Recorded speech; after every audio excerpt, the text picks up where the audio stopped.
Miren, yo apelo siempre mucho como a recordar y yo creo que apelo a recordar porque precisamente cuando recordamos ciertas cosas nos ayuda a mejorar en el tiempo o nos ayuda por lo menos a que ciertas cosas no vuelvan a pasar. Un 3 de mayo, pero de 1996, un niño de apenas 12 años llamaba a su madre para pedir permiso para poder salir con su primo, que tenía 19 años, a algo de carros, a una actividad de carros que se iba a dar en un supermercado. Resulta que la madre le dio el permiso y con la salvedad de que tenía que regresar a las 5 de la tarde a su casa. Me estoy refiriendo al niño José Rafael Llenas Aybar. Resulta que el primo, Mario José Redondo Llenas, de 19 años, luego llama a la madre y dice que él dejó al niño en la bolera. Automáticamente la madre se encuentra este accionar un poco extraño y decide ir al supermercado y luego se dirige a la bolera y no encuentra rastros del niño Llenas Aybar. Entonces es en este momento que empiezan a indagar, a investigar y se dan cuenta de que el niño no aparece. El mismo primo de 19 años es el que va a la policía y hace la denuncia del lugar. Este caso lo estoy trayendo a colación, señores, porque a pesar de que estas personas fueron condenados a 30 y 20 años, es un poco complejo el hecho de que se dice, y todavía al día de hoy, que que era embajadora de Argentina y la República Dominicana en ese momento, Teresa Mencía de Palma, y su esposo, Luis Palma de la Calzada, estaban involucrados en esta situación. De hecho, se dice que había ritos satánicos y que en un principio ni siquiera era el niño Llenas Aybar, sino que era a otra niña y que al final terminaron haciéndolo con el niño porque se le hacía más fácil. Entonces lo traigo a colación porque la justicia muchas veces es laxa. Ya ahora en mayo del 2026, la persona que tenía la pena mayor de 30 años de prisión va a salir. Y aunque se dice que en esta sociedad no se olvida, yo creo que sí, que muchas cosas se olvidan, que la justicia en cierto sentido no ha ido mejorando lo que tiene que ver con la parte judicial y que aún tenemos medidas que no son las idóneas. De esto ser verdad que esta embajadora y que su esposo estaban involucrados en este hecho, que es uno de los hechos yo creo más horrendo y que yo recuerdo que teniendo solamente 9 años, recuerdo como ahora ese momento, o sea, fue algo que repercutió al país, fue algo que de verdad nos llegó y laceró el alma de muchos. Yo era, les repito, una niña de 9 años y al día de hoy, casi 30 años después, lo puedo recordar exactamente cuando mi mamá y mi papá hablaban de este tema. Entonces, necesitamos realmente hacer una reingeniería. Necesitamos realmente que nuestras autoridades cambien muchas cosas. Necesitamos realmente un código procesal penal que vaya de la mano con penas más justas y con penas realmente que de una manera u otra puedan ser aliciente.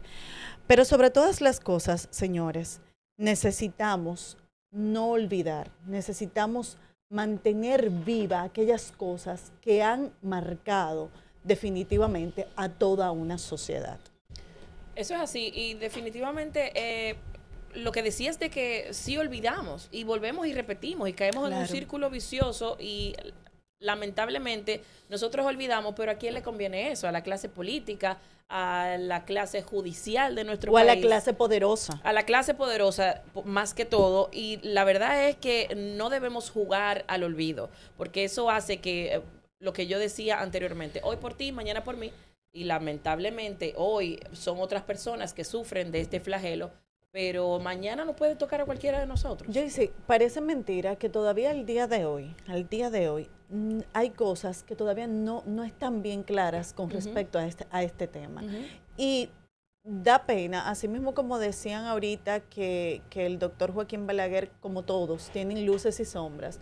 Fue precisamente el doctor Joaquín Balaguer que permitió, o sea, que puso más fácil que esta embajadora y el esposo, que hay un sinnúmero de cuentos. Yo estuve buscando, señores, informaciones al respecto y hay muchísimos cuentos que no los voy a hacer porque realmente no tengo los datos, o sea, no tengo las pruebas del lugar, pero hay muchísimas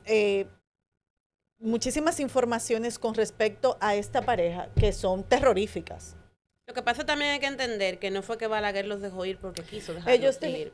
Recordémonos que ellos son diplomáticos y que están protegidos por la ley y que no solamente ellos, en casi toda parte del mundo ha habido casos de diplomáticos que violan la ley y se salen con la suya porque están protegidos. Son de las fallas que tiene el derecho internacional en materia de cómo manejar a los diplomáticos cuando estos están depuestos en un país y violan la ley. Esas personas se salieron con la suya porque eran diplomáticos. Si real y efectivamente ellos formaron parte. Pero no es un caso exclusivo de República Dominicana. Lamentándolo mucho, hay un hueco en la ley en ese sentido porque eso no se hizo con la idea de que las personas, de que desaprensivos se dedicaran a delinquir en los países donde están depuestos y se pudiesen salir con la suya. Pero han sucedido casos en todas partes del mundo, es una verdadera pena.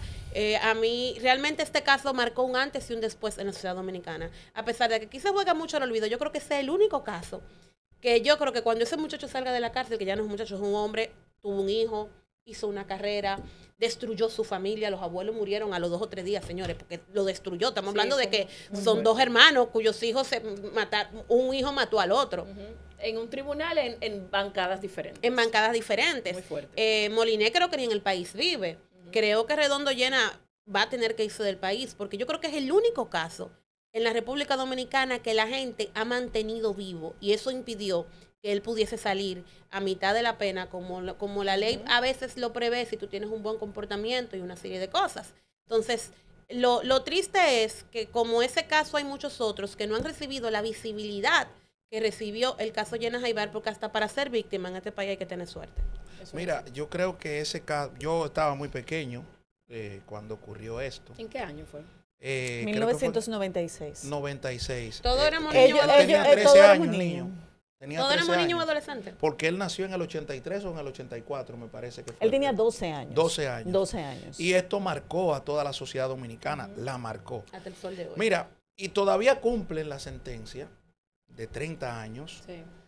Y todavía Como seguirá casi nadie aquí. marcando a un sinnúmero de personas que vivieron el caso en la televisión, en la radio, que comentaron, pero porque hay cosas que no se han dicho ahí, ni se van a decir. El principio socrático en el tema del crimen, la criminalidad, la violencia y la delincuencia. El porqué de las cosas. Ojo, 30 años y 20 años a los dos. El Estado cumplió, porque el Estado logró una condena contra ellos. Ahora, el Estado reflexionó sobre ese caso. El porqué de las cosas. El por qué ellos mataron a ese muchacho, a ese niño. O sea, estoy haciendo preguntas 30 años después casi mente. Es que yo creo que el Estado ni siquiera sabe por qué fue que sucedió. Sí, No, el y Estado además lo de que sabe. nosotros tenemos una justicia reactiva, que reacciona, Sí. no que previene, Exacto, lamentablemente. exacto. Entonces, cuando no se buscan las causas, y qué bueno que tú Por tocas eso- ese tema, cuando no se tocan las causas, vuelven y pasan este tipo de Just- sucesos, tal vez a menor escala, tal vez con personas más vulnerables, y por eso no tiene esa connotación, pero pasa. Justamente por eso traje el tema a colación, Claro. porque yo creo que todavía al día de hoy, Sí, o no sea, se sabe. casi 30 años después, hay muchas interrogantes. Hay muchas interrogantes y la peor parte es lo que decía el Linares. O sea, hay muchas interrogantes, la población tiene muchas interrogantes, pero, o sea, la justicia ha hecho esa introspección, o sea, se ha fijado lo que realmente pasó, cuáles son las consecuencias, por qué pasó esto. ¿Por qué pasó eso? El porqué de las cosas, el principio socrático. Y yo llamo mucho la atención a esto porque una sociedad tú dices, Abril, él se tendrá que ir del país. Oye, tú quizá lo dices de una forma, diría yo, así. No, quizá, no, yo creo que él va a tener que irse del país porque pero fíjate no lo va a dejar vivir. que nadie te ha programado para eso, para decir eso. Pero eso tú lo crees por la magnitud del caso. Es decir, que tú no lo encuentras en la República Dominicana, en esta sociedad, independientemente de que es una sociedad chabacana, que no le da mente a nada, tú no le encuentras a un individuo como este un proceso de reinsertar, como este proceso para él reinsertarse. Nadie va a asimilar, o sea, que nadie lo va a esté asimilar caminando por aquí. Pero la gente también lo ve peor, porque tú eres periodista y tú trabajas en varios medios. Quizá cualquiera dice, es un bandido, es esto. El tipo cumplió ya 30 años, ahora el Estado no se ha preocupado en esos 30 años el por qué ocurrió eso y por qué tenemos que prevenir a las familias para que no sigan ocurriendo hechos como eso. A eso iba. Yo, hablando de el día que fue el aniversario del fallecimiento de Jenna Jaibar, yo hice un artículo y lo mandé al grupo a mi grupo del colegio, porque ahí había muchachos que conocían, que sus hermanos estudiaban con ese grupo. Y en esa época, esos niños, esos adolescentes, eran los infantes terribles de la capital. O sea, ese grupo donde estaba Redondo, donde estaba Juan Manuel Moliné. Juan Manuel Moliné, eran los infantes terribles del Distrito Nacional. Había un grupo de adolescentes cuasi adultos haciendo cuanta diablura usted se lo puede imaginar, y ni había control de los padres, pero tampoco había control de las escuelas donde estuvieron. Y es algo que incluso se está viviendo al día de hoy. Que se hacen grupos, mini pandillas, no en el estilo que la conocemos hoy, pero eran pandillas, eran grupitos que hacían toda la diablura del mundo. Y se jugó al dejar hacer. Y ahora es peor, porque el descontrol de las redes sociales, chicos con teléfonos inteligentes, con todo tipo de acceso abierto a partir de los 12, 13, 14 años, y eso hace pero que eso sea es peor. La serie que estuvo en tendencia, eso es lo que dice. Y eso ha incrementado el bullying cibernético, la cantidad de suicidios por parte de niños, que hemos visto casos horribles de niños por perder en un juego se suicidan. Entonces, la cantidad de casos porque que le hemos visto llamen la atención, porque sus padres le llamen la atención, y dejan que es una aún peor. carta que no quería fregar y me suicidé. Entonces, lo que quiero decir es que ahora es peor, y como bien han dicho ustedes, no se ha buscado la causa ni una posible solución. Nos vamos a una pausa y enseguida volvemos.